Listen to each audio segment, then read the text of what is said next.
Let's get into what's going on. So before we actually specifically get into the new books, talk to me a little bit about, catch me up with what's going on as Well, far as that's the work. song, right? That's a song from Luther Vandross. What's going That's it. on? You What's got it. going on? Come on, sing, Joe.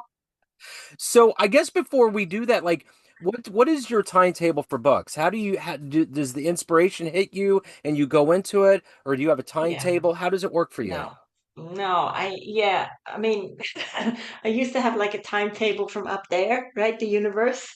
Yeah. But I've just had so much going on, and I think for many people, 2026 has not been an easy year. And it's. Let me just get into that before I get into the other aspect of the timeline and of my books. But yeah, 2026 is really a year of big transformation for people. So there's a lot of old wounds resurfacing, or people just don't gel with you anymore. There's pain, there's trauma, pain surfacing because it's just asking to be healed. And so we get these really icky experiences thrown our way, not to throw us overboard, but for us to understand that, hey, you know what? Actually, why is this happening for me, not to me, for me? And, what can I do to make the necessary changes? How can I improve my life? So it's really analyzing it Yeah. and saying, hey, you know what? Actually, I do deserve better. Yeah. And yeah, it's just we don't vibrate at the same levels of consciousness. We are changing, we are evolving, and our bodies are just smashed. We're not really, we're just bombarded with light right now. And that's like, oh, we get these physical aches, these pains, these discomforts. And, for some people, it's like they get blurry vision, headaches, nausea. And for me, it's also been a change in diets, like certain foods I can't even tolerate anymore. So it's really this upgrading process that we find ourselves in. And I think it's beautifully brilliant, so to speak. So that's that part. Yeah. So I'm curious, living in this modern era right now, and I've been talking about it Hmm. a lot, really more with musicians, because it seems like art is kind of a saving grace for a lot of us. Music and Yes. visual arts and all of that. And America is going through a very clowny time right now. Lots of stress between immigration and war and just everything that you know and that you've heard. What's your take on what's going on, and how much of that do you think is contributing to kind of these shifts and things that are happening with people? Yeah. Okay, I'm not going to get into politics, but certain people have been put in power to cause chaos. And chaos is meant to wake people up, saying, hey, you know what? This is not working anymore. We need something different. And so rather than spouting hate and all that, and it's not, I mean, it's everything that the old guard has done has been done by design. Yeah. I mean, we have the same issue in Europe. And I always say to my mom, Mom, it's just done by design. She's like, no, I get that. But it's just to wake people up, you know? And let's face it, I mean, we're all beautiful souls wrapped up in this human meat suit, right? This physical essence. And our physical appearance is the only thing that sets us apart. Our souls are the same light. We're from the same source.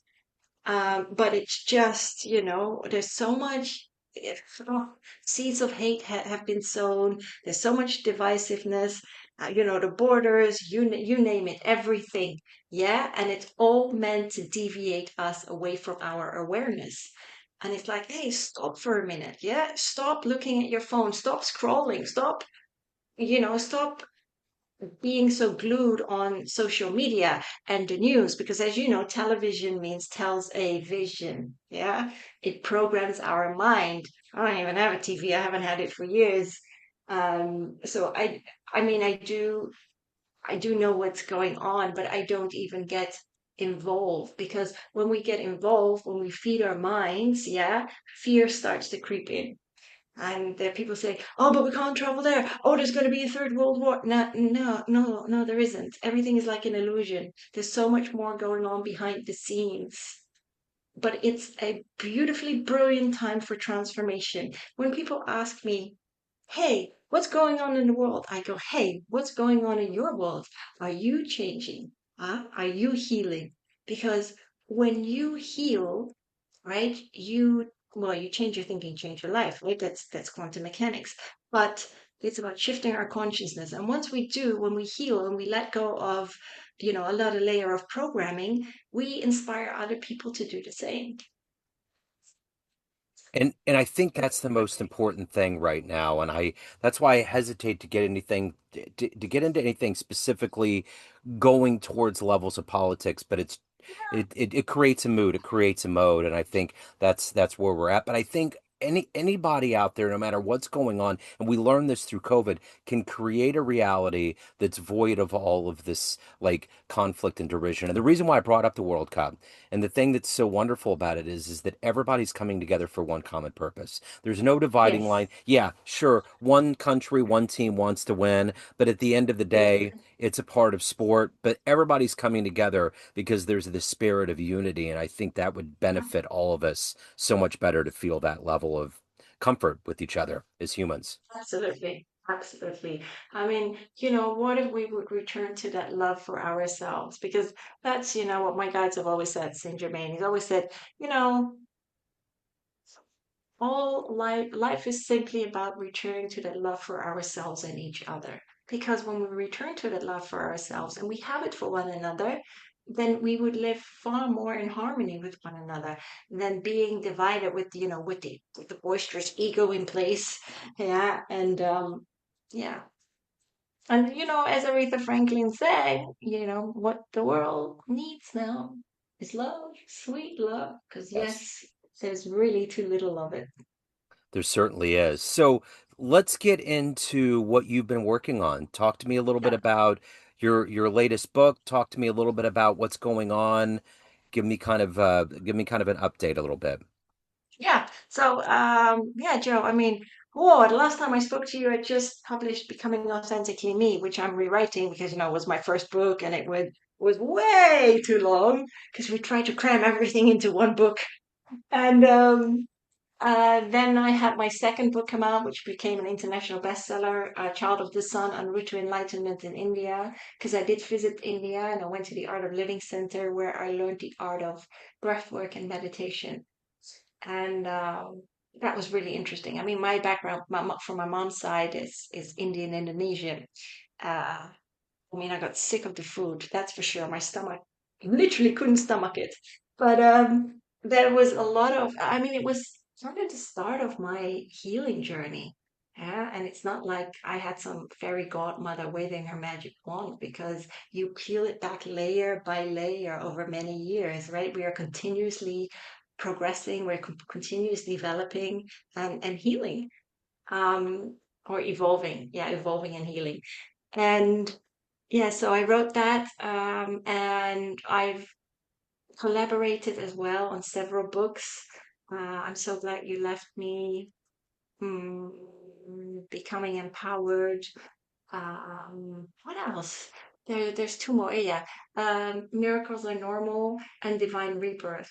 And divine rebirth, I really spoke about my ex who was a narcissist, and he came back into my life 2 years ago after having not seen him for 15 years. So he came over to Spain. Well, after 3 weeks, I kicked him out because Joe. I'd done all the healing work. I'd done so much healing work in those many, many years and overcome so much trauma and dealt with it. And there he was, still the same person. And I thought, oh my God. And after 3 weeks, I had to kick him out because, and I don't like to use labels, but he gaslit me, took over my whole home, bled me dry, was verbally abusive to me. I was living, breathing, and working in my study. Yeah. And he had the whole house. He had mood swings. He was a real Jekyll and Hyde. He took steroids and he had like, God, 10 distinctive voices telling him how to live his life. And, when somebody has mental health issues, it's not a joke. That's very, very serious. But yeah, and so I had to kick him out for my own. good. And it took me, when you're in the middle of such a situation, it takes a lot of strength and a lot of courage to kick someone out. And I did. And then a week later, he came back knocking on my door, but I didn't know it was him. So I opened up and I nearly lost it. And I said, you need to get out. So I got him into a hostel. And then he came back again the next day and I called the cops on him. Yeah. And that was the end of that. And it's not that, I mean, I had to go through it. And sometimes we're like, yeah, but I didn't ask for this. Well, actually, you did, you know. As a child, when we go through trauma, that is not our fault. But when we grow up, yeah, we have to take responsibility for our lives. Yeah, and I'd invited him, and it was a very heightened experience, but it was good because I could finally shut that door for good on the what ifs, and that was amazing. But I mean, my home was left in disarray, and I had to cleanse it. And in Divine Rebirth, I talk about the fact that I went on to a different kind of journey, a shamanic journey, so shamanic healing, and I did psilocybin, San Pedro cactus, and then ayahuasca. So that was really, really powerful for me. And it's very physical. But when I did that journey, the psilocybin, I understood that we are all one. And it's really funny because I really love sacred geometry, but it's like everything is sacred geometry. We are sacred geometry. Plus energy equates frequency. Yeah, that's what we emit, frequency. So we create our own reality. Everyone creates their reality, and some people do that very consciously and other people do that subconsciously, because, and let's face it, yeah, when we manifest and we have a negative committee in our head, then that's exactly what we create. That's the outcome we create. But if we heal and we have a more positive mindset, yeah, we actually, and it works, I know it does, we can manifest our reality. So yeah, so that's divine rebirth. So I did that. It was very, very physical for me, and it was a powerful healing process as well. Oh, I puked my guts out with ayahuasca because I said to the shaman, he's like, what is your intention, Brigitte? I said, well, I want to heal all the unhealed. Oh, okay. My guides were like, oh, great.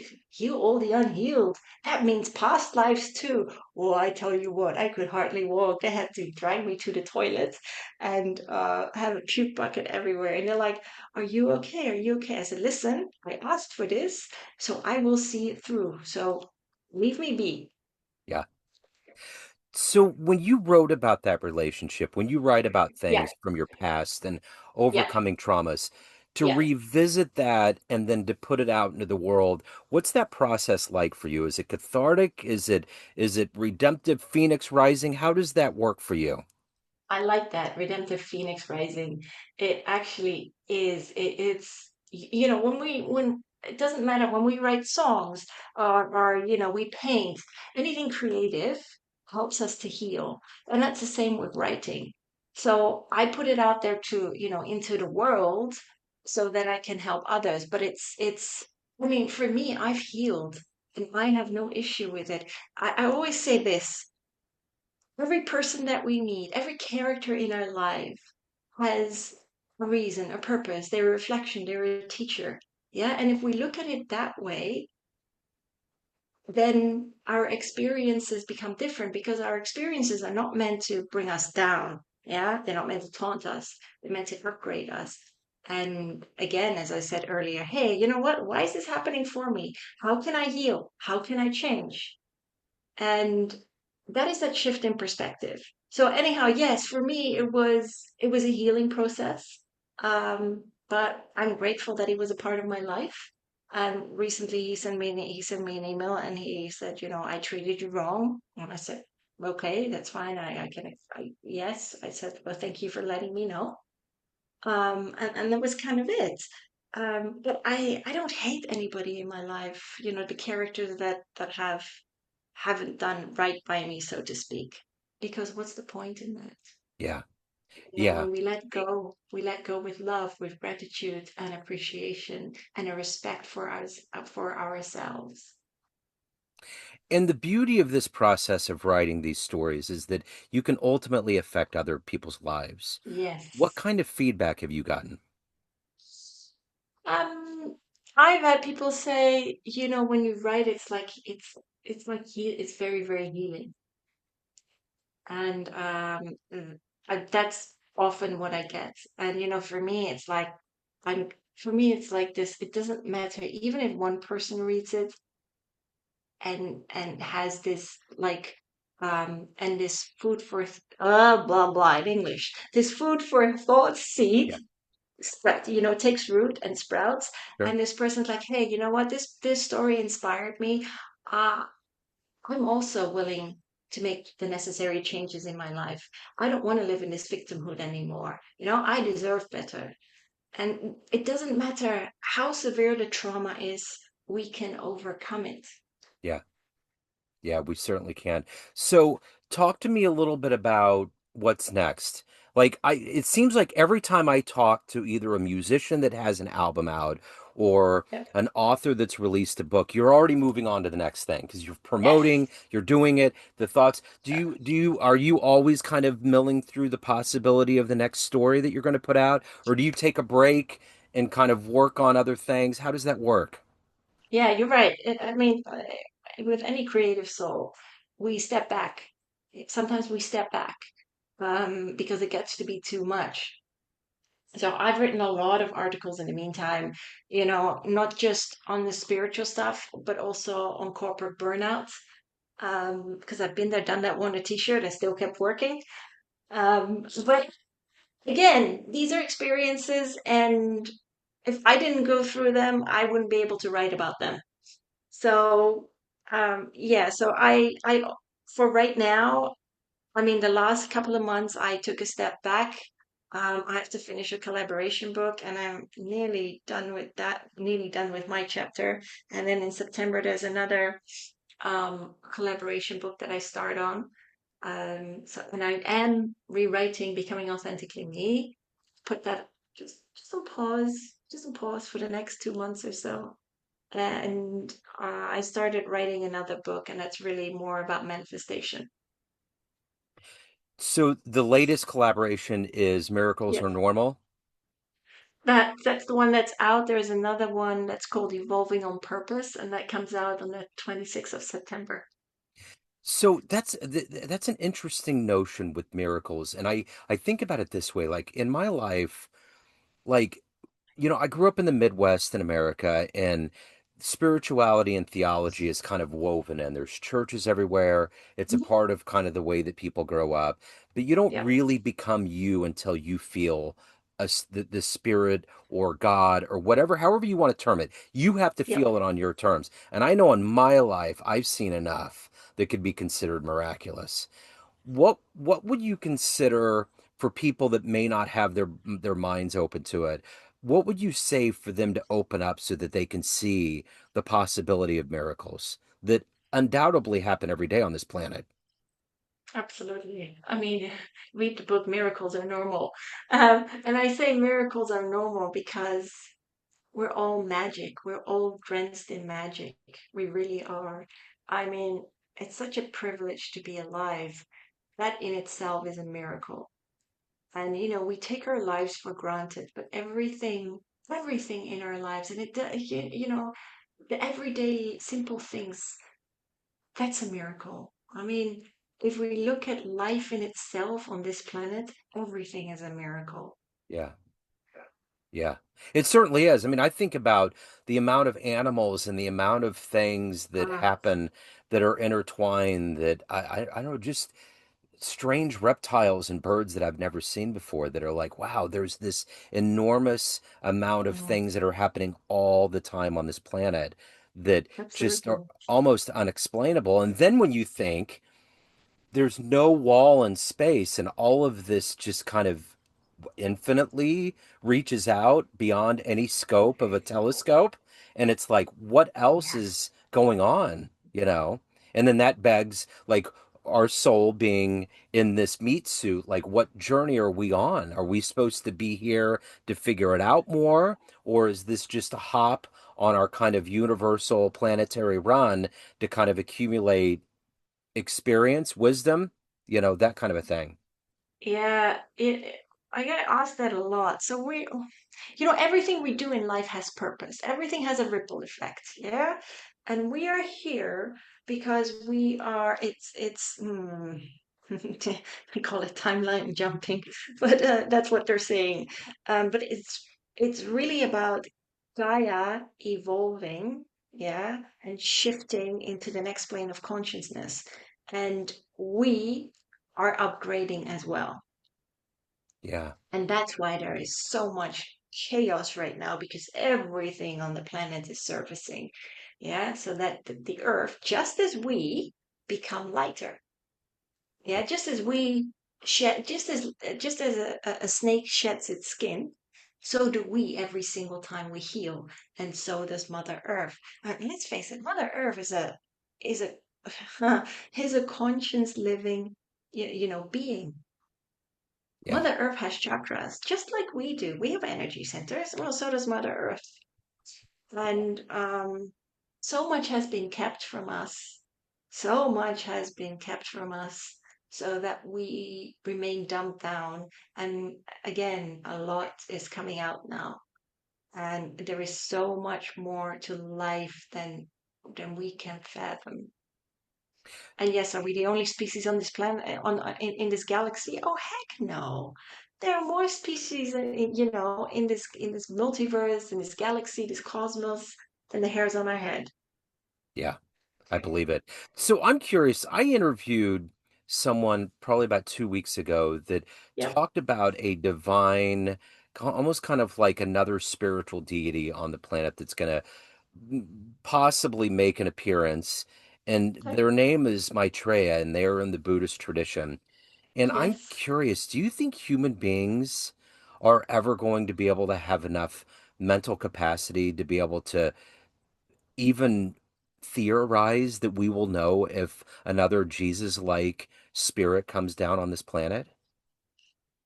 I, well, that's a good question. If we talk about Christ consciousness, right? Jesus Christ, why did he come to this planet? To embody, he was the embodiment of love, and that's what he taught, love. And it's just been I mean the Bible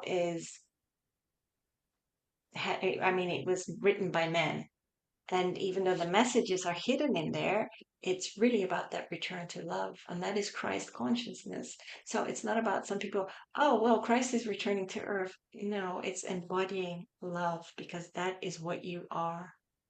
Yeah, that Yeah, is what we are in love. And then when we're born, we get so embedded in life and the matrix, and we forget. We become very judgmental, and it's like we have to be a certain way, live a certain way, act a certain way, and we forget who we are.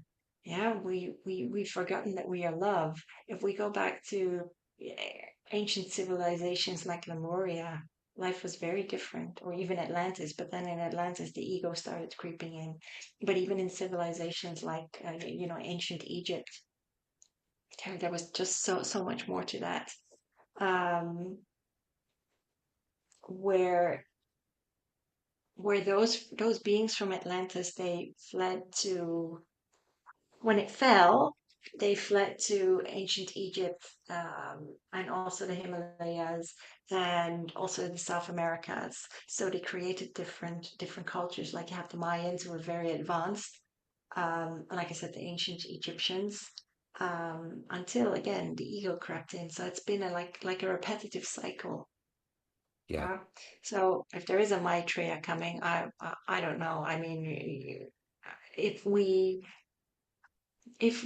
embody love, and if we lighten the load of our experiences, of our suffering, and let go, um, then we ourselves become a little bit more enlightened, so to speak. And when we do that, when we let go, we also shift our consciousness, and we are able to see things, see things even beyond the veil at some stage. Yeah. Um, I will say this. I mean, here in the night sky, I mean, I see the spaceships, Yeah. and they zigzag. And I mean, when I was living by the mountains, oh my God, it was like a spectacle. And I'd be standing there at 5 a.m. in the morning going like, oh my God, this is incredible. Thank you for being here. And then I said, but are you sure you're not a plane? Then a plane would fly by because you see the flickering lights, but they zigzag. And it's quite amazing. And even where I'm at now, when I walk my dog at 5 a.m. in the morning or 4:30 a.m., I like to do that because there's not a soul on the street. It's quite amazing. We were leaving a baseball game. I was with my son years ago. He was really little. It was like 2012 or 13. I saw Yeah, everybody stopped too. It was like this like spire came down and there was like this line that was circling around it. And it yeah, was like, there's no way that's any kind of human earthly thing that's going on. no, So yeah, it's definitely out there. So if anybody wants to pick up your book, your latest book, all of the books, any of the good yeah, business, reaching out to you, how can they do yeah. that? They can reach me at powersoulhealing.com. Um, that's my website. I'm on YouTube. I don't really need to start doing my light language again because I'm this freaky. I'm a little bit weird because in my sleep I speak light language, which is healing, and it's the cosmic frequency of love. And I'm on Instagram as well under Universal Light Warriors, um, and on YouTube under Power Soul. Yeah, as I said, Power Soul Healing. Okay, I will put those links in the show notes. So great to catch up with you. These deja vu, rendezvous moments are always the best. So thank you so much. Thank you for the work and the love you're putting out in the world. It's wonderful. I appreciate it. No, thank you so much, and thank you for putting that love out into the world as well with your podcast. Oh yeah,